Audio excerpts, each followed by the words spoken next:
ತನ್ನ ಅವ್ವ ಅಪ್ಪನ ಹೋಗಿ ಅನಾಥಾಶ್ರಮ ಬಿಟ್ಟು ಬಂದು ಮಂದಿ ಅವ್ವ ಅಪ್ಪನ ಚೆಂದಾಗಿ ನೋಡ್ಕೋತಾನಂದ್ರೆ ಇವ ಮಗ ಇವ ಮಂಗ್ಯನ ಮಗ.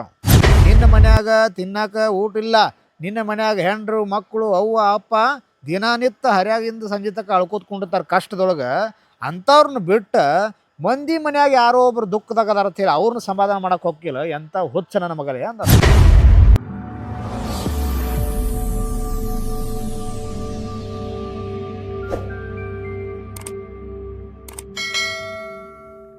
ಕೇಳಾರ ಯಾಕೆ ಕೇಳ್ತಾರೆ? ಏನೋ ಒಂದು ಕಲಿಬೇಕು, ಏನೋ ಒಂದು ತಿಳ್ಕೊಬೇಕು ಅಂತ ಇದ್ದವ್ರು ಕೇಳ್ತಾರೆ. ಅದು ಹಾಂ, ಸುಮ್ಮನೆ ಮಂಡ ಯಾರು ಕೇಳಂಗಿಲ್ಲ. ಅದಕ್ಕೆ ಅವರು ಬಂದು ಇದೊಂದು ವಚನದ ಅರ್ಥ ಕೇಳಿದ್ರು. ಅದಕ್ಕೆ ಅದು ವಚನ ಅವ್ರಿಗೆ ಗಟ್ಟೆ ಹೇಳೋದಂತ ನಿಮಗೆಲ್ಲ ಹೇಳ್ತೀವಿ ಅಂತ ಹೇಳಿ ಕರೆದೀವಿ ನಾವು. ಈ ವಚನ ನಿಮ್ಮೆಲ್ಲರಿಗೂ ಗೊತ್ತೈತಿ. ಬಸವಣ್ಣ ಬರೆದಿರುವಂಥ ವಚನ ಐತಿ. ಲೋಕದ ಡೊಂಕ ನೀವೇಕೆ ತಿದ್ದುವಿರಿ. ಗೊತ್ತೈತಿ ಎಲ್ಲರಿಗೂ? ಹಾಂ, ಲೋಕದ ಡೊಂಕ ನೀವೇಕೆ ತಿದ್ದುವಿರಿ, ನಿಮ್ಮ ನಿಮ್ಮ ತನುವ ಸಂತೈಸಿಕೊಳ್ಳಿ, ನಿಮ್ಮ ನಿಮ್ಮ ಮನವ ಸಂತೈಸಿಕೊಳ್ಳಿ, ನೆರೆಮನೆಯವರ ದುಃಖಕ್ಕೆ ಅಳುವವರ ಮೆಚ್ಚನು ನಮ್ಮ ಕೂಡಲ ಸಂಗಮ ದೇವ. ಇದು ವಚನ ಇದೆ. ಯಾರು ಬರೆದದ್ದು? ಬಸವಣ್ಣ ಬರೆದದ್ದು. ವಚನ ಕೇಳಕ್ಕೆ ಚಂದ ಅನಿಸ್ತೈತಿ ಅದು. ಬಸವಣ್ಣ ಒಂದು ಏನು ಕೆಲಸ ಮಾಡ್ಯಾನ ಅಂದ್ರೆ, ಮೊದಲ ಊರು ಮಂದಿ ಉಸಾಬರಿ ಬಿಡ್ರಿ ನಾವು. ನಿಂಬದು ನೀವು ಮೊದಲು ಸುದ್ದಿರೋ ಮಾರಾಯ, ಊರು ಮಂದಿದು ಯಾಕೆ ಚಿಂತೆ ಮಾಡ್ತೀರಿ. ಇದು ವಚನದೆಲ್ಲ ಸಾರು ಇಷ್ಟ ಐತಿ, ಮತ್ತೇನಿಲ್ಲ ಇದ್ರಾಗ. ಹಾಂ, ಊರು ಉಸಾಬರಿ ಮಾಡಬೇಡ್ರಿ, ನಿಮ್ದು ನೀವು ಸುದ್ದಿಟ್ಕೋರಿ, ಅಷ್ಟೇ ಕೆಲಸ ಅದ್ರಾಗ. ಲೋಕದ ಡೊಂಕ. ಲೋಕದ ಡೊಂಕ ಅಂದ್ರೇನು? ಅವ ಹಂಗದಾನು, ಇವು ಹಿಂಗೆ ಮಾಡಕತ್ತನು, ಅವ ಚಂದಂಗಿಲ್ಲ, ಹಾಂ, ಇವು ನಶಿಕಿನಾಗ ಏರುವಲ್ಲ, ಅಭ್ಯಾಸ ಮಾಡಂದ್ರೆ ಬರೀ ಮಾತು ಹೇಳ್ತಾನು, ಬರೇ ತಿರುಗಾಡ್ತಾನು. ಲೋಕ ಅಂದ್ರೆ ಹೊರಗಿನವ್ರದ್ದು, ಬೇರೆದವ್ರದ್ದು. ಮಂದಿದು ಬಿಡು ಮರಾಯ. ಯಾರು ಹೇಳಿದಾರ? ಹಾಂ, ಮಂದಿ ಉಸಾಬರಿ ಬಿಡು, ನಿಂದು ನೀ ಮಾಡೋದು ಹೇಳಿದವ. ಲೋಕದ ಡೊಂಕ ನೀವೇಕೆ ತಿದ್ದುವಿರಿ, ಇನ್ನೊಬ್ಬರು ತಪ್ಪುಗಳು ನೀವ್ಯಾಕೆ ತಿದ್ದಕ್ಕೆ ಪ್ರಯತ್ನ ಮಾಡಕತ್ತೀರಿ. ಕರೆಕ್ಟ್ ಐತೆ ಸುಳ್ಳು ಐತೆ ಹೇಳಿದ್ದೆ? ಹಾಂ, ಈಗ ಒಂದು 100 ಮಂದಿ ಇದ್ದೀರಿ ಅಂದ್ರೆ 100 ಮಂದಿ ತಪ್ಪುಗಳು ತಿದ್ಕೋತ ಹೋಗೋದ್ರಾಗ ಅರ್ಥ ಐತೋ? ಹಾಂ, ಏನು 100 ಮಂದಿ ನಿಂಬದು ನೀವ ಸುದ್ದಾಗೋದ್ರಾಗ ಅರ್ಥ ಐತೋ? ಹಾಂ, ಅದಕ್ಕೆ ಏನು ಮಾಡಿದೆ ಅಂದ್ರೆ ಬಸವಣ್ಣ ವಿಚಾರ ಮಾಡಿದ, ಮಂದಿನ ತಿದ್ಕೋತ ಹೊಂಟ್ರೆ ಉಪಯೋಗ ಆಗಂಗಿಲ್ಲ. ನಾ ಜಗತ್ತು ಸುಧಾರಣೆ ಮಾಡ್ತಂದ್ರೆ ಸಾಧ್ಯ ಇಲ್ಲ. ಯಾಕೈತೇನ? ಹಾಂ, ಸಾಧ್ಯ ಐತೆ. ಮಂದಿನ ತಿದ್ದೋದು ಬೇಡ ನಮಗೆ, ಊರು ಉಸಾಬರಿ ಮಾಡೋದು ಬೇಡ, ಮೊದಲು ನೀ ಸುದ್ದಾಗು ಅಂತ ಹೇಳಿದ್ರ ಅರ್ಥ. ಲೋಕದ ಡೊಂಕ ನೀವೇಕೆ ತಿದ್ದುವಿರಿ. ಅವ ಯಾವ ಒಬ್ಬ ಓದಾಕತ್ತಿಲ್ಲ ಅಂದ್ರೆ ಅವಾಗ ನೀ ಓದ ತಿಳ್ಕೊತ ಕೂತಿರದ ನಿಮ್ಮ ಟೈಮ್ ಏನಾಕೈತಿ ಆಕೈತಿ. ಸುಮ್ಮನೆ ಹೇಳ್ಯಾನ ವಚನ ಬಸವಣ್ಣ. ನಿಮ್ಮ ಪಕ್ಕದಾಗಿರುವ ಇನ್ನೊಬ್ಬ ಓದೋದು ಬಿಟ್ಟು ತಿರುಗಾಡಕತ್ತಾನಂದ್ರೆ ಅವ್ನು ತಿರುಗಾಡಕತ್ತಾನ. ಅವ ಯಾಕೆ ತಿರುಗಾಡಕತ್ತಾನೆ? ತಿರುಗಾಡಬೇಡ, ಬಾರು ಅಂತ ಅವ್ನು ಬೆನ್ನು ಹತ್ತಿ ಕರ್ಕೋತ ತಿರುಗಾಡ್ರೆ ಮಳ್ಳ ಹೋಗ ಅಲ್ಲೇನು ಓದ್ತಿ, ಕೆಟ್ಟ ಸೂರ್ಯನ ಬಿಸಿಲಾಗ ಕೂತಿ ಯಾವ ಹೇಳಿದ್ದಾನು. ಆಮೇಲೆ ಮತ್ತೆ ಓದನ್ ತಗೋ ಅಂತ ಹೇಳಿ ಅವ್ನು ತಿರುಗಾಡ್ತಿರ್ತಾನ. ಅವ್ನ ಜೋಡಿ ಕೂಡ ನಿಮ್ಗೇನಾಕೈತಿ? ಹೌದಲ್ಲ, ನೀವು ಹೇಳಿ ಕರೆಯುತ್ತೆ, ಬಿಸಿಲಾಗ ಕೂತಿ ಯಾವ ಓದೋದು ಹೇಳಿದ್ದಾನೆ ಮಾರ ಬಿಡು ಅಂತ ಹೇಳಿ ಅವ್ನ ಜೋಡಿ ತಿರುಗಾಡ್ಕೊತ ಹೋಗ್ಕಿರಿ. ಟೈಮ್ ಯಾರ್ದು ಎಷ್ಟಾಯ್ತು? ಅವನು ತಿದ್ದಾಕೆ ತಿದ್ದ ಅವ್ನು ತಿದ್ಕೊಂಡ, ಅವನು ಶುದ್ಧ ಮಾಡ್ಬೇಕಂತ ಹೋದ್ರೆ ನಾವು ಶುದ್ಧ ಅದ. ನಿಮ್ಮ ಮಾತು ಕಿಮ್ಮತ್ತು ಕೊಟ್ಟು ಅವ್ನು ಬಂದು ಪಟ್ಟ ಓದಕ್ಕೆ ಕೂತ. ಅದಕ್ಕೆ ಹೇಳ್ತಾನು, ಇನ್ನೊಬ್ರು ಉಸಾಬರಿ ಮಾಡಕ್ಕೆ ಹೋಗ್ಬೇಡ್ರಿ. ಲೋಕದ ಡೊಂಕ ನೀವ್ಯಾಕೆ ತಿದ್ದುತ್ತೀರಿ. ಹಾಂ, ಈಗ ಹೊಂಟ ನಾವು ಅದೇ ದೇವಸ್ಥಾನ ಐತೋ, ದೇವಸ್ಥಾನದಾಗ ಚಪ್ಪಲ್ ಹಾಕೊಂಡು ಹೋಗಬಾರ್ದು ಅಂತ ಹೇಳಿ ನೀವು ಹೇಳ್ತೀರಿ. ಓಕೆ, ಅವ ಕೇಳುವಂಗಿದ್ದ ಅವಾಗ ಹೇಳ್ರಿ, ಕೇಳಂಗಿಲ್ಲದ್ರೆ ಅವ್ನು ತಿದ್ದಕ್ಕೆ ಸಾಧ್ಯ ಐತಿ. ಅದಕ್ಕೆ ಇನ್ನೊಂದು ಅವ್ನು ಮುಂದೆ ಹೇಳ್ತಾನೆ, ಜಗತ್ತು ತಿದ್ದಬೇಕಾದ್ರೆ ನೀನು ಮಂದಿನ ತಿದ್ದಕ್ಕೆ ಹೋಗ್ಬೇಡ, ಒಂದು ಕೆಲಸ ಮಾಡು ಅಂತ ಹೇಳ. ಏನು ಹೇಳ್ದ? ಲೋಕದ ಡೊಂಕ ನೀವೇಕೆ ತಿದ್ದುವಿರಿ, ನಿಮ್ಮ ನಿಮ್ಮ ತನುವ ಸಂತೈಸಿಕೊಳ್ಳಿ. ತನು ಅಂದರೆ ಏನು? ತನು ಅಂದರೆ ಶರೀರ, ದೇಹ. ಇದು ಹಾಂ, ದೇಹಕ್ಕೆ ತನು ಅಂತಾರೆ. ನಿಮ್ಮ ನಿಮ್ಮ ತನುವ ಸಂತೈಸಿಕೊಳ್ಳಿ ಅಂದ್ರೆ ನಿನ್ನ ಶರೀರಕ್ಕೆ ನೀ ಫಸ್ಟ್ ಬುದ್ಧಿ ಹೇಳು. ನಿನ್ನ ಶರೀರ ನೀ ಹೇಳ್ದಂಗೆ ಕೇಳುವಂಗೆ ಮಾಡು. ಹಾಂ, ಶರೀರಕ್ಕೆ ಕಂಟ್ರೋಲ್ ಯಾರು ಇರ್ತೈತಿ? ಮನಸ್ಸು, ಬುದ್ಧಿ. ನಿಮ್ಮ ಶರೀರ ಯಾರು ಹೇಳ್ದಂಗೆ ಕೇಳ್ತೈತಿ? ತಲೆಯಾಗ ವಿಚಾರ ಬಂದಂಗೆ ಮಾಡ್ತೈತೆ ಅದು. ಈಗ ಯಾರೇ ಒಬ್ರು ಮನಸ್ಸಿನಾಗ ಕೈ ಮ್ಯಾಲೆ ಮಾಡೋದು ತಿಳ್ಕೊರಿ, ಕೈ ಮ್ಯಾಲೆ ಮಾಡೋದು ಕೈ ಮ್ಯಾಲೆ ಬರ್ತಿಲ್ಲ. ಇದು ಶರೀರ ಎಲ್ಲ ಕಂಟ್ರೋಲ್ ಮಾಡೋದು ಯಾರು ಕೆಪಾಸಿಟಿ ಐತಿ? ಮೈಂಡ್, ಬ್ರೈನ್ ಅತ್ತಾರ ಅದಕ್ಕೆ. ಹಾಂ, ಆ ಬ್ರೇನ ಅವ ಏನು ಹೇಳ್ತಾನಂದ್ರೆ, ಊರು ಉಸಾಬರಿ ಬಿಡ್ರಿ, ಮೊದಲು ನಿಮ್ಮ ಶರೀರ ನಿಮ್ಮ ಹತ್ಯಕೈತಿಲ್ಲ, ನಿಮ್ಮ ಶರೀರ ನಿಮ್ಮ ಹತ್ಯಕೈತೆ, ಮಂದಿ ಹತ್ಯಕೈತೆ. ಫಸ್ಟ್ ನಿಮ್ಮ ಶರೀರ ನೀವು ಶುದ್ಧ ಮಾಡ್ಕೊರಿ. ನಿಮ್ಮ ತನುವ ಸಂತೈಸೋದಂದ್ರೆ ಏನು? ಅದನ್ನು ಸಮಾಧಾನ ಮಾಡೋದು, ಅದು ನೀವು ಹೇಳ್ದಂಗೆ ಕೇಳ್ದಂಗೆ ಮಾಡೋದು, ನೀವು ಹೇಳ್ದಂಗೆ ಅದು ಮಾಡ್ಬೇಕು. ಈಗ ಒಬ್ಬ ಭಾಳ ಯಾವ ಹೊರಟು ಹುಡುಗರು ಇರ್ತಾನಪ್ಪ, ಉಸಾಬರಿ ಉಡಾಳ ಹುಡುಗನ್ ತಂದು ಅವ್ನು ಸಂತೈಸಿ ತಲೆ ಮೇಲೆ ಕೈ ಆಡಿಸಿ, ನೀ ಚಂದಂಗಿರಪ್ಪ ಅಭ್ಯಾಸ ಮಾಡು ಹನುಮಂತ ಅಂತ ಹೇಳಿದಾಗ ಅವ್ನು ಹ್ಞೂ ಅಂತ ಹೇಳಿ ಸಮಾಧಾನ ಹಾಕನ. ಹಂಗೆ ಮಂದಿ ಉಸಾಬರಿ ಮಾಡೋಕೆ ಹೋಗ್ಬೇಡಲಿ, ಮಬ್ಬ ಶರೀರ ನಿಂದು ನೀ ಶುದ್ಧ ಮಾಡ್ಕೊ ಅಂತ ಹೇಳ್ತಾನೆ ನಾವು ಶರೀರಕ್ಕೆ. ಯಾರು? ಅದಕ್ಕೆ ನಿಮ್ಮ ತನುವ ಸಂತೈಸಿಕೊಳ್ಳಿ. ನಿಮ್ಮ ಶರೀರಕ್ಕೆ ನೀವು ಫಸ್ಟ್ ಬುದ್ಧಿ ಹೇಳ್ರಿ. ನಿಮ್ಮ ಶರೀರಕ್ಕೆ ಬುದ್ಧಿ ಹೇಳ್ರಿ. ಏನು ಹೇಳೋದು? ಶರೀರಕ್ಕೆ ಹೆಂಗೆ ಬುದ್ಧಿ ಹೇಳೋದು? ನೀ ಕೈಯ ಇನ್ನೊಬ್ರಿಗೆ ಚಲೋ ಮಾಡು. ಹಾಂ, ಇನ್ನೊಬ್ರಿಗೆ ದಾನ ಧರ್ಮ ಮಾಡು. ಇನ್ನೊಬ್ಬರನ್ನ ಹೊಡ್ಯಾಕೆ ಹೋಗಬೇಡ. ತಪ್ಪು ಮಾಡಿದವ್ರನ್ನ ಬಿಡಕ್ಕೆ ಹೋಗಬೇಡ. ಕಾಲ ನೀನು ಯಾರನ್ನ ದುಷ್ಟ ಕೆಲಸ ಮಾಡೋಕ್ಕೆ ಹೋಗಬೇಡ. ಇಂಥಲ್ಲಿ ಹೊಲಸು ಜಾಗದಾಗ ತಿರುಗಾಡಕ್ಕೆ ಹೋಗಬೇಡ. ನಿನ್ನ ಕೆಲಸ ಏನಂದ್ರೆ ಒಳ್ಳೆಯ ಸ್ಥಾನ ಇದ್ದಲ್ಲೇ ನಡೆದಾಡು ನೀನು. ಇದೆಲ್ಲ ಕಾಲು ಎಲ್ಲಿ ಹೋಗ್ತೈತೆ? ಅದು ತನಗೆ ಬೇಕಾದಲ್ಲಿ ಹೋಗ್ತೈತೋ, ಮನಸ್ಸು ಹೇಳ್ದಲ್ಲಿ ಹೋಗ್ತೈತೆ? ಹಾಂ, ಒಂದು ಪುರಾಣ ಪ್ರವಚನ ನಡೆದಲ್ಲಿ ಹೋದ್ರೆ ಚಲೋನೋ, ಏನು ಸಿನಿಮಾ ಡ್ಯಾನ್ಸ ಬ್ರೇಕ್ ಡ್ಯಾನ್ಸ್ ಇದ್ದಲ್ಲಿ ಹೋಗೋದು ಚಲೋನೋ? ಇದ್ರಾಗ ಯಾವುದು ಚಲೋ? ಪುರಾಣ ಪ್ರವಚನ. ಮತ್ತು ಅದಕ್ಕೆ ಯಾರು ಹೇಳ್ತಾರ? ಹಾಂ, ಬಸವನ ಹೇಳಂಗಿಲ್ಲ. ಕಾಲಿಗೆ ಯಾರು ಹೇಳ್ತಾರೆ? ಮನಸ್ಸು ಹೇಳ್ತೈತಿ, ಬುದ್ಧಿ ಹೇಳ್ತೈತಿ, ಬ್ರೈನ್ ಹೇಳ್ತೈತಿ. ಅದಕ್ಕೆ ಏನು ಹೇಳ್ತಾರೆ? ನಿಮ್ಮ ತನುವ ಸಂತೈಸಿಕೊಳ್ಳಿ. ಫಸ್ಟ್ ನಿಮ್ಮ ಶರೀರಕ್ಕೆ ನೀವು ಶುದ್ಧ ಬುದ್ಧಿ ಹೇಳ್ರಿ, ಆಮೇಲೆ ಮಂದಿಗೆ ಹೇಳ್ಕ್ರೆ. ನಮ್ಮ ಶರೀರಕ್ಕೆ ನಾವು ಫಸ್ಟ್ ಬುದ್ಧಿ ಹೇಳ್ಕೊಳ್ಳೋದು. ನಿಮ್ಮ ತನುವ ಸಂತೈಸಿಕೊಳ್ಳಿ. ನಿಮ್ಮ ಶರೀರ ನೀವು ಹೇಳಿದ ಒಳ್ಳೆಯ ಕೆಲಸಗಳನ್ನ ಮಾಡುವ ಹಂಗೆ ನಿಮ್ಮ ಶರೀರ ತಯಾರು ಮಾಡ್ಕೋರಿ. ಇಂದ್ರಿಯ ನಿಗ್ರಹ ಥರದಕ್ಕೆ. ಪಂಚೇಂದ್ರಿಯಗಳು ಯಾವುವು? ಹಾಂ, ಹೇಳ. 5 ಪಂಚೇಂದ್ರಿಯಗಳು. ಒಂದು ಕಣ್ಣು, ಒಂದು ಕಿವಿ, ಇನ್ನೊಂದು ಮೂಗು, ಇನ್ನೊಂದು ಚರ್ಮ. ಪಂಚೇಂದ್ರಿಯಗಳು ಶರೀರದೊಳಗೆ ಇವು ಏನು ಹೇಳ್ತಾವಲ್ಲ, ಇದನ್ನು ಮನುಷ್ಯ ಕೇಳ್ತೈತಿ. ಇವು ಏನು ಮಾಡ್ತಾವು? ಶರೀರ ಇದಕ್ಕೆ ಕಣ್ಣು ಏನು ಮಾಡ್ತೈತಿ? ಚಲೋ ಏನ್ರಿ ನೋಡತ್ತಿರ್ತೈತಿ.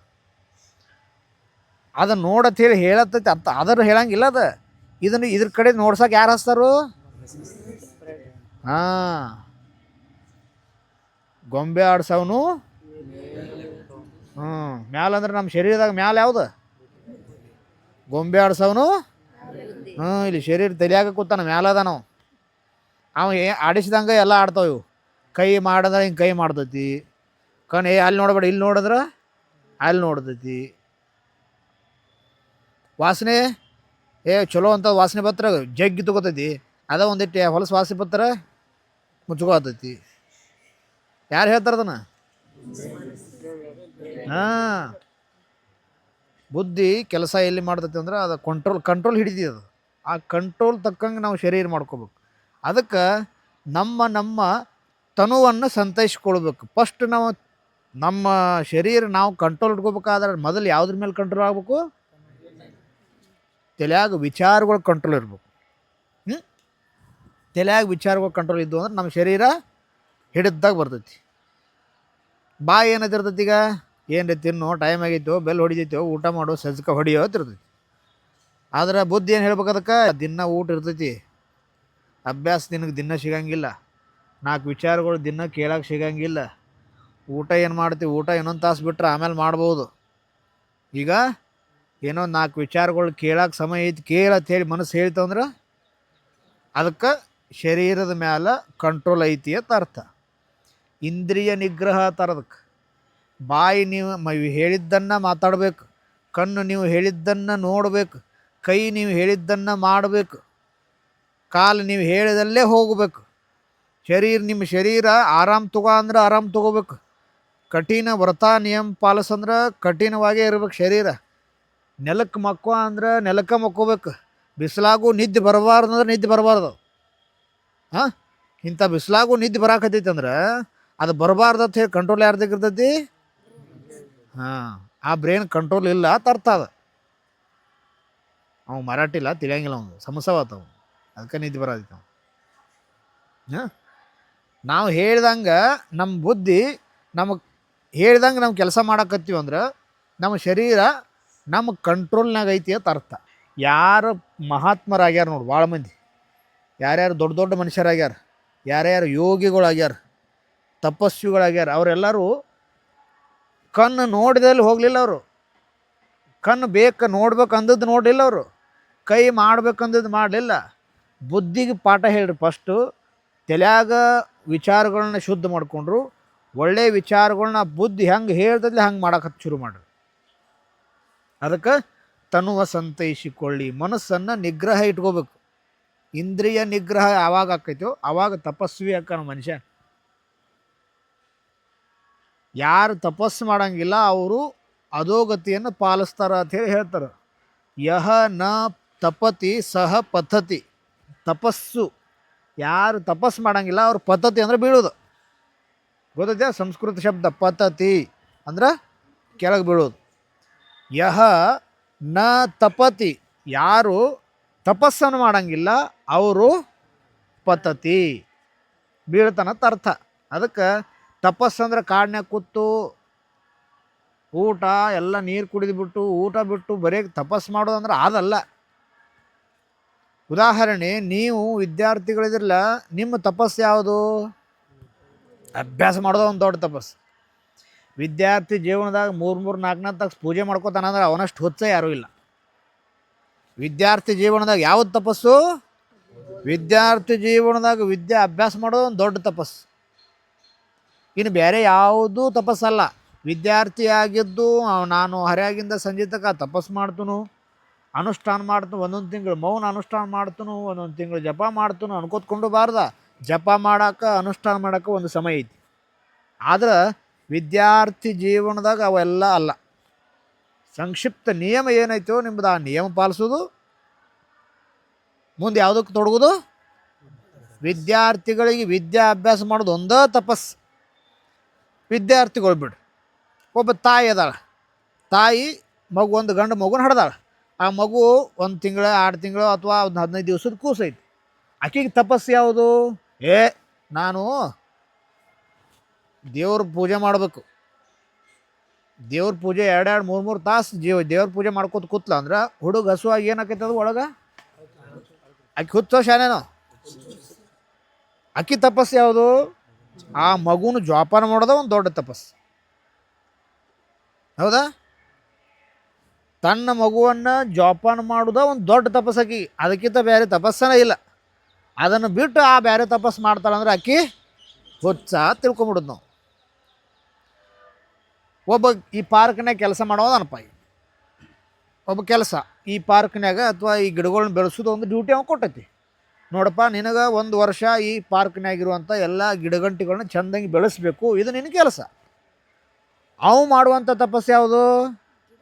ಗಿಡಕ್ಕೆ ನೀರು ಹಾಕೋದು, ಕಸ ತೆಗೆಯೋದು, ಅವಕ್ಕೆ ಔಷಧ ಹೊಡೆಯೋದು, ಅವ್ರು ಚೆನ್ನಾಗಿ ಬೆಳಿಬೇಕು, ಚಲೋ ಹೂ ಬಿಡಬೇಕು, ಚಲೋ ಹಣ್ಣು ಕೊಡಬೇಕು. ಹಂಗೆ ಹತ್ರನ ಬೆಳೆಸೋದನ್ನ ಒಂದು ತಪಸ್ಸು. ಪಾರ್ಕ್ನ್ಯಾಗ ಹೂ ಗಿಡ ಎಲ್ಲ ಅದಾವ, ಇಲ್ಲೇನು ಎಷ್ಟು ಹಾಕೋದು ಬಿಟ್ಟು ನೀರು ಇವಕ್ಕಂತ ಹೇಳಿ ಗಿಡದ ಬಡ್ಡೆ ಫಸ್ಟ್ ಕ್ಲಾಸ್ ಕೂತನ ದೇವ್ರ ಧ್ಯಾನ ಮಾಡ್ತಾನ ಅಂತ ಹೇಳಿ ತಪಸ್ಕೊಂಡಿರ್ತಂದ್ರೆ ಅದು ತಪಸ್ಸಾಕೈತೆ ನಾವು. ಯಾರಿಗೆ ಏನು ಕರ್ತವ್ಯ ಐತೋ ಆ ಕರ್ತವ್ಯದ ಮೇಲೆ ನಿಷ್ಠೆ ಇಟ್ಟು ಏನು ಕೆಲಸ ಮಾಡ್ತಾರಲ್ಲ ಅದು ತಪಸ್ಸು. ನಿಮಗೆಲ್ಲ ತಲೆಯಾಗ ಹೆಂಗೈತೆ ಅಂದ್ರೆ ತಪಸ್ಸು ಅಂದ್ರೆ ಕಾಡ್ನ್ಯಾಗ ಹೋಗಿ ಕುಂಡ್ರದು, ಗಿಡದ ಬಡ್ಡೆ ಹಾಕಿ ಕುಂಡ್ರದು, ಧ್ಯಾನ ಮಾಡೋದು, ಗಡ್ಡ ಬಿಡೋದು, ತಲೆಯಾಗ ಕೂದಲ ಬಿಡೋದು, ಉಗುರು ಉದ್ದು ಬಿಡೋದು, ಊಟ ಬಿಡೋದು, ನೀರು ಕುಡಿದು ಬಿಡೋದು, ಇದು ತಪಸ್ಸು ತಿಳ್ಕೊಂಡ್ರಿ. ಹೌದಾ? ಇಷ್ಟು ಮಂದಿಯಾಗ ಆಲ್ಮೋಸ್ಟ್ ಎಲ್ಲರೂ ಹಂಗೆ ತಿಳ್ಕೊಂಡಿರ್ತೀರಿ. ಕರೆ ಹೇಳ್ರಿ, ಎಲ್ಲರೂ ಹಂಗೆ ತಿಳ್ಕೊಂಡ್ರಿ. ತಪಸ್ಸು ಅಂದ್ರೆ ಅದಲ್ಲ. ತಪಸ್ಸು ಅಂದ್ರೆ ಇದೇ ತಪಸ್ಸು. ಈಗ ನಿಮಗೆ ನಾವು ಪಾಠ ಹೇಳ್ತೀವಪ್ಪ, ನಮ್ಮ ಕೆಲಸ ಏನು? ನಿಮಗೆ ಪಾಠ ಹೇಳೋದು. ನಿಮಗೆ ಪಾಠ ಹೇಳೋದು ಬಿಟ್ಟು ನಾ ಬರೀ ಧ್ಯಾನ ಮಾಡ್ತಾನೆ ಅಂತ ಹೇಳಿ ನಾ ಬರೀ ಪೂಜೆ ಮಾಡ್ಕೊತ ಕೂತೀವಂದ್ರೆ ಏನಾಗತ್ತೆ ಪರಿಸ್ಥಿತಿ?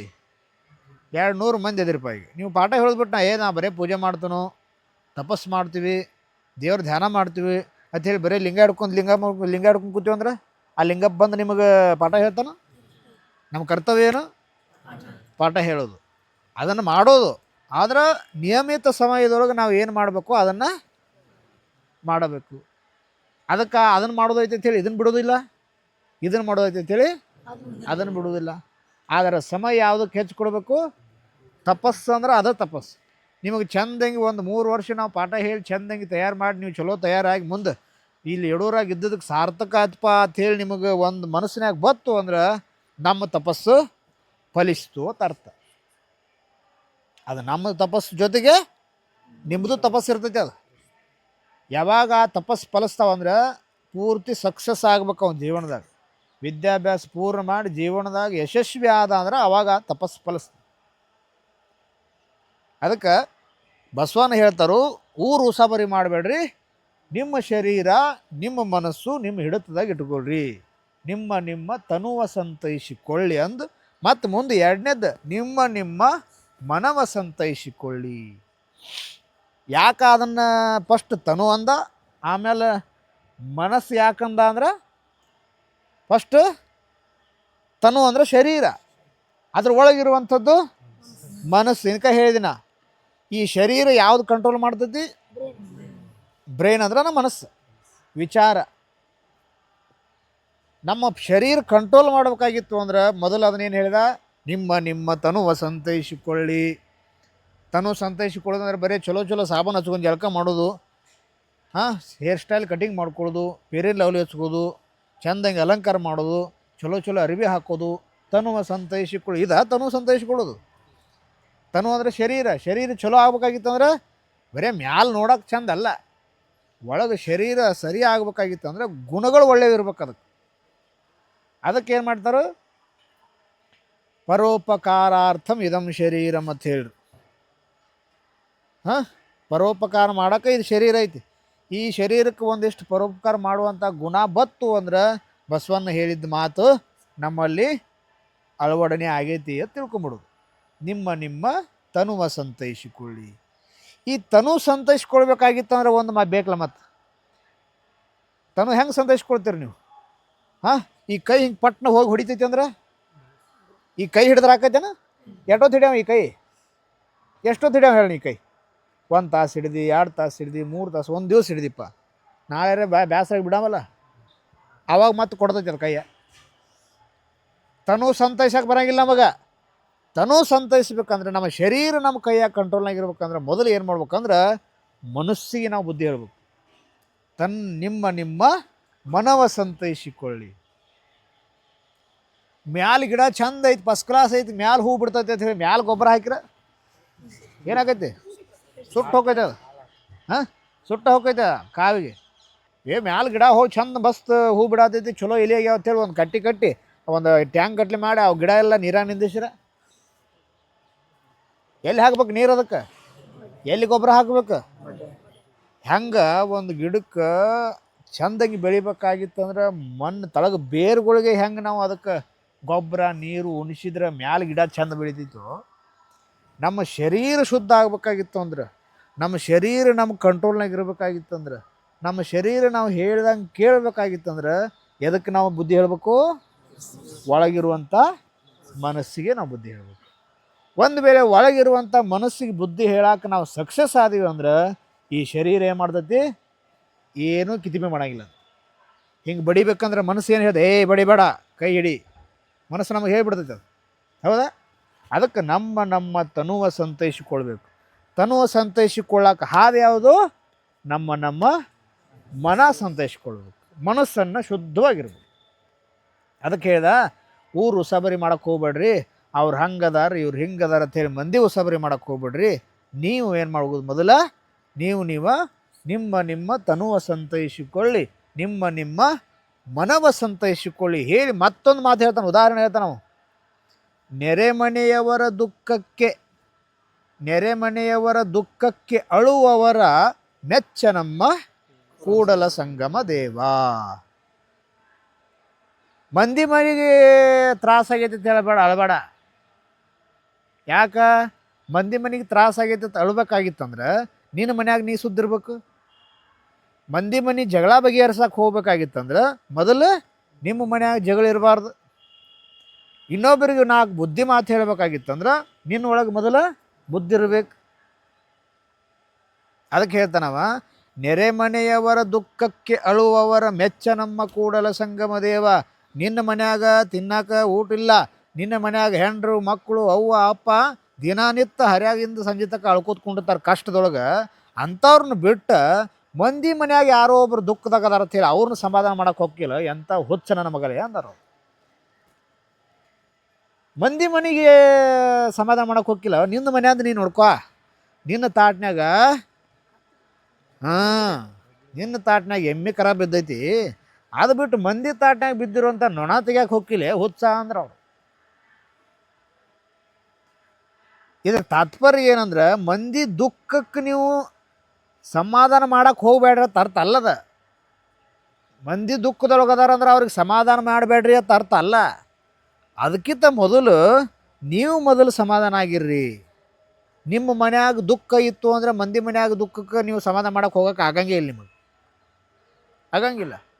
ನೀವು ಮೊದಲು ಸಮಾಧಾನ ಇದ್ರಂದ್ರೆ ಇನ್ನೊಬ್ರಿಗೆ ಸಮಾಧಾನ ಹೇಳಕ್ಕೆ ಸಾಧ್ಯ ಐತಿ. ಹಂಗೆ ನೆರೆಮನೆಯವರ ದುಃಖಕ್ಕೆ ಮೆಚ್ಚ ನಮ್ಮ ಕೂಡಲ ಸಂಗಮ ದೇವ. ಇನ್ನೊಬ್ಬರ ಕಷ್ಟಕ್ಕೆ ಅಳವ್ರು ಬೇಡ.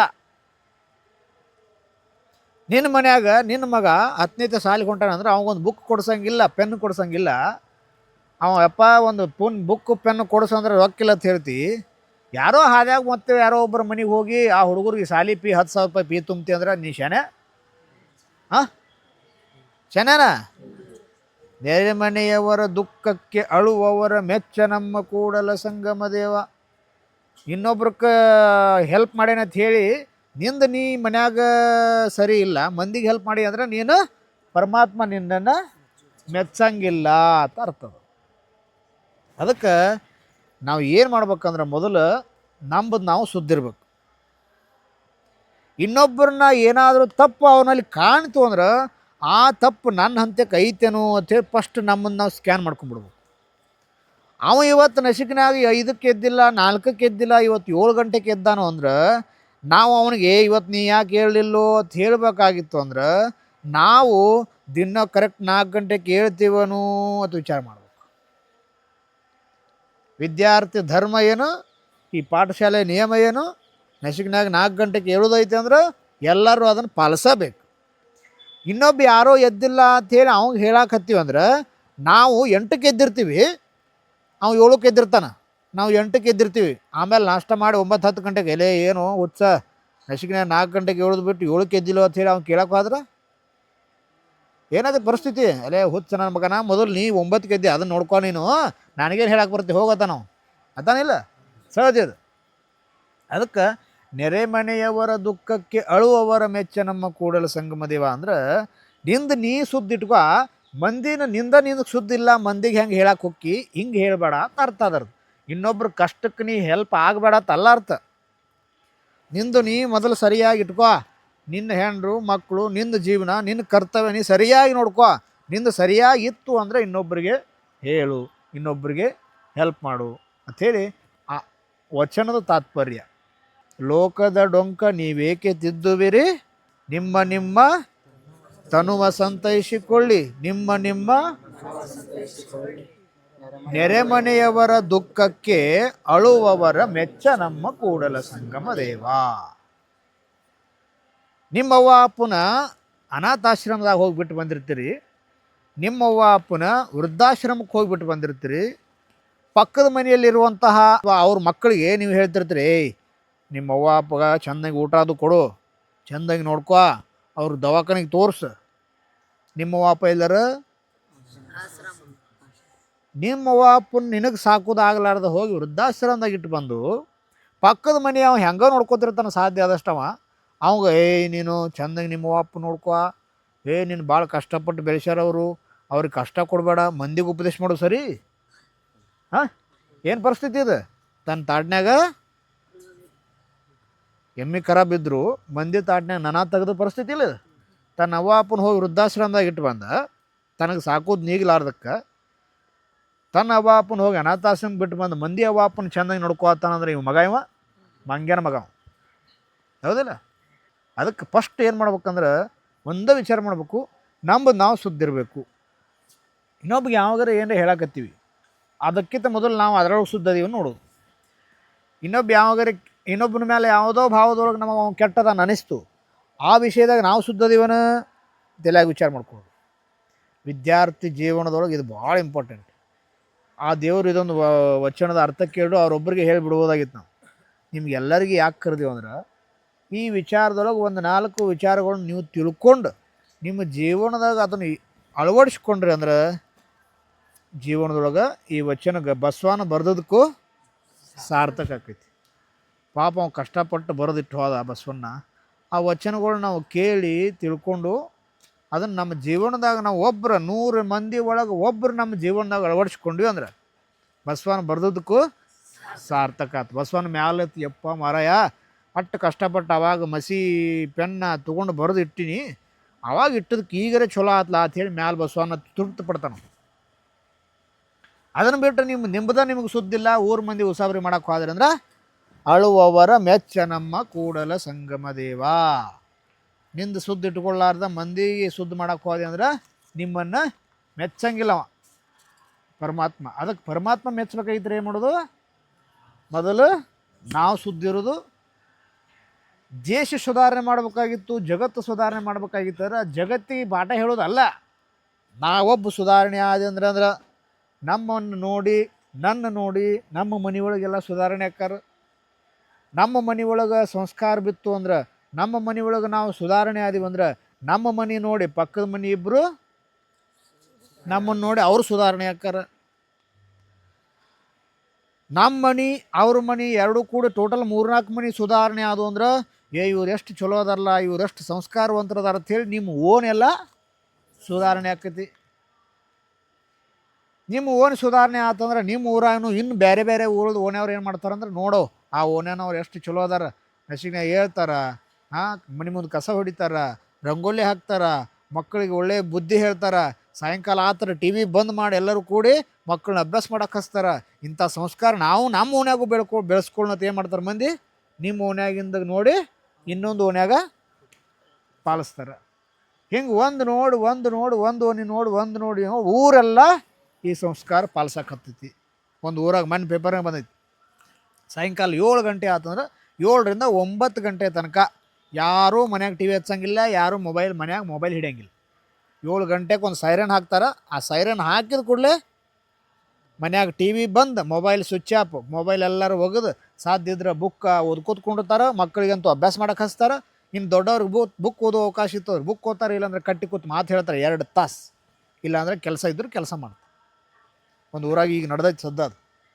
ಹಂಗೆ ನಾವು ಒಬ್ಬರು ಶುದ್ಧ ಆದೀವಿ ಅಂದ್ರೆ ನಮ್ಮ ಮನೆ ಶುದ್ಧ ಆಯಿತು, ನಮ್ಮ ಮನೆ ಶುದ್ಧ ಆಯಿತು ಅಂದ್ರೆ ಮಗ್ಗಲ ಮನೆ ಶುದ್ಧ ಅದು, ಮಗ್ಗಲ ಮನೆ ಶುದ್ಧ ಅದು ಅಂದ್ರೆ ಓಣಿ ಶುದ್ಧ ಆಯಿತು, ಓಣಿ ಶುದ್ಧ ಆಯ್ತಂದ್ರೆ ಇನ್ನೊಂದು ಊರು ಶುದ್ಧ ಅದು. ಹಿಂಗೆ ಎಲ್ಲ ಊರೊಳಗಿನ ಎಲ್ಲ ಓಣಿಗಳು ಶುದ್ಧ ಆದವು ಅಂದ್ರೆ ಊರನ ಚಲೋ ಆಗಿಬಿಡ್ತು. ಇನ್ನು ಪಕ್ಕದ ಊರನವ್ರು ನೋಡ್ತಾರೆ, ಅಲ್ಲ ಯಡೂರು ನೋಡಪ್ಪ ಎಷ್ಟು ಚಲೋ ಇದೆ ಅದು, ಅಲ್ಲಿದ್ದವರೆಲ್ಲ ಎಷ್ಟು ಸಂಸ್ಕಾರವಂತರದಾರ, ಇಂಥ ಕೆಲವು ನಿಯಮಗಳನ್ನ ಅವರು ರೂಢಿ ಮಾಡ್ಕೊಂಡಾರ, ಅಂಥವು ನಾವು ಮಾಡ್ಕೊಂಡು ಅಂಥೇಳಿ ಪಕ್ಕದ ಊರನವ್ರು ಮತ್ತೇನು ಮಾಡ್ತಾರೆ, ನೀವು ಮಾಡುವಂಥ ನಿಯಮಗಳನ್ನ ಪಾಲಿಸ್ತಾರೆ. ಅವ್ರು ಏನು ಮಾಡ್ರು, ಆ ಊರೂ ಎಲ್ಲ ಶುದ್ಧ ಆಯ್ತು. ಹಿಂಗೆ ಒಂದು ಊರು ಆ ತಾಲೂಕೆಲ್ಲನೂ ಸಂಸ್ಕಾರವಂತ ಆಯ್ತು, ಶುದ್ಧ ಆದರು. ತಾಲೂಕು ನೋಡಿ ಮತ್ತೆ ಮಗ್ಗಲ್ಕಿಂತ ತಾಲೂಕಿನಾಗ ಸುಮ್ಮಿರ್ತಾರೆ. ಚಿಕ್ಕೋಡಿ ತಾಲೂಕಿನಾಗ ಭಾರಿ ಎಲ್ಲ ಸಂಸ್ಕಾರ ಬೆಳೆಸ್ಕೊಂಡಾರ, ಮನ್ಯಾಗ ಹಿಂಗೆ ಒಂದು ನಿಯಮ ಪಾಲಿಸ್ಯಾರ, ಅದಕ್ಕೆ ನಾವು ಹಂಗೆ ಮಾಡೋಣ ಅಂಥೇಳಿ ಮಗ್ಗಲ್ಗೆ ಮತ್ತೊಂದು ತಾಲೂಕಿನವರು ಅದನ್ನು ಅಳವಡಿಸ್ಕೊಂಡ್ರು.